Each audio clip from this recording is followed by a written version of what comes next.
Hello friends, चलो आज करिया मो स्टाइल चिकेन पकोड़ा। फास्ट मु चिकेन रे विनेगार और लुण देकी धोईदेली। आपन जदि चिकेन रे विनेगार और लुण गोलेकी धोइले चिकेन रो भले से सफाई जाए और आमिष स्मेल भी हुएनी। फास्ट मु सेतरे सब रेगुलर मसला पाउडर ऐड करदेली, जेमिति कि मीट मसला, धनिया पाउडर, चिली पाउडर, गरम मसला और लुण। मु एथि 1 kg चिकेन अनुसार सब मसला पकाउछि, आपण आपण क्वांटिटी अनुसार पकेबे। तापर मु देदेली अदा रसुण कंचा लंकार छेचा और धनिया पत्र।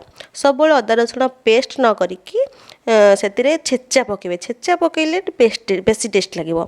तापर से देदेबा सोरिष तेल आउ black salt, then 3-4 spoon cornflour आउ टिके राशि देदेबा। देन से देदेबा सोया सॉस आउ अंडा गोटे। मु 1 kg पई गोटे अंडा देइछि, आपण 1 kg रु अधिका नेले अधिका अंडा देबे। तापर चिकेन को भल्ल रे गोळेबा। 2-3 मिनिट कंटिन्यू गोळेले चिकेन सह मसलाटा मिसी जीवो। तापर देखिबा चिकेन ऊपर गोटे भल्ल कोटिंग हेइछि कि नै।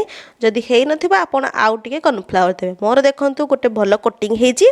चिकेन को एबे 2-3 आवर मैरिनेट पई छाडी देबा।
चिकेन मैरिनेट हबार 2-3 आवर हो गलानी। मोर एबे तेल भी गरम हो जाइए भलसे। एबे चिकेन को छाणिबा। चिकेन को मीडियम टू हाई रे छाणिबा। जदि आपण पूरा हाई करदेबे ऊपरटा पोड़ी जिवो, भीतरटा सिझी नथिबो। फास्ट मीडियम रे किछि टाइम देकी देन चिकेन सिझी साइला परे टिके क्रिस्पी हबा पई 2 मिनिट हाई रे देले चिकेन पकोड़ा पूरा क्रिस्पी हो जिवो।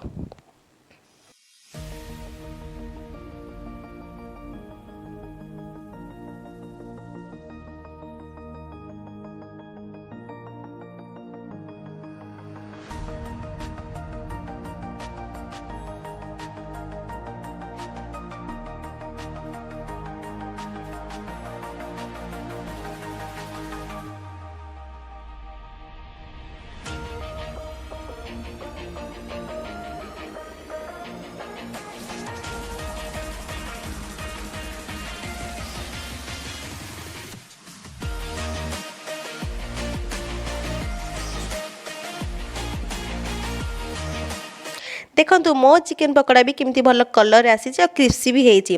फास्ट मीडियम रे टिके टाइम छाड़ी देबे। चिकेन सिझी साइला परे देन 2 मिनिट हाई रे देले एमिति आपनक चिकेन पकोड़ा भी क्रिस्पी हबो।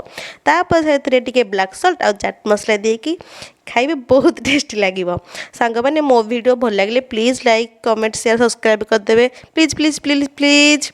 मु भी मोर खाउची सांग माने। Thank you.